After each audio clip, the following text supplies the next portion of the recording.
When writing my first ever 4-H speech, it came to my mind what all that I'm passionate about. It's easy to talk about what you're passionate about, right?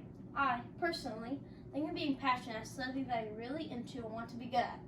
A person who's passionate about something wants to study it, read about it, and learn about it. The official definition of being passionate is showing or caused by a strong feeling or a strong belief.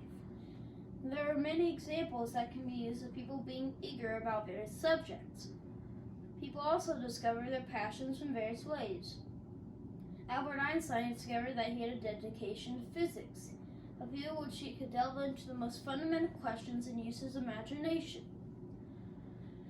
He stated, imagination is more important than knowledge. He also once said, knowledge is limited.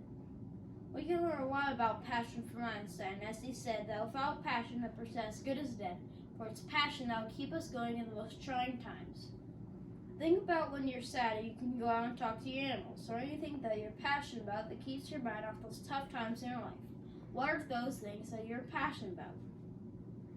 When thinking about what I'm passionate about, so many things come to mind.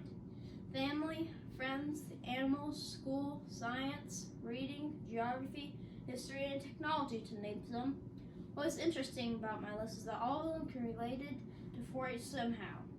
I get to spend quality time with family and friends during fair week, meetings, and while working on projects.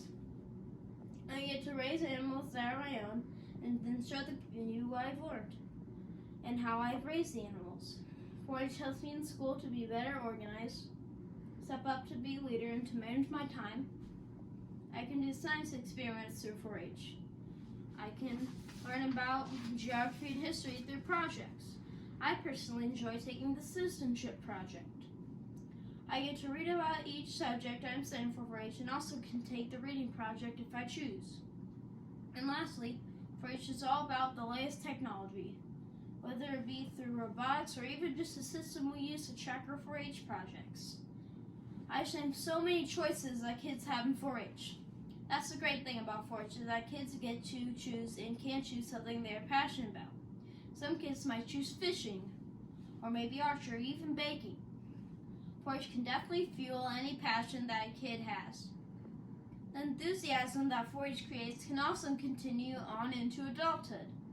We can look at the adult volunteers that we're privileged to be around and see their passion for helping us. For example, Adam and Cassie April spend countless hours at the fairgrounds and even at home preparing for the fair. They spend hours upon hours during fair week as well. Even with a virtual fair, they're still hard at work. Their passion has continued long after their years in 4-H ended. I hope my passion of 4-H and things I've learned last long after my years of 4-H as well. I know that what I can learn can help me as an adult. I hope you also find what you're passionate about through 4-H.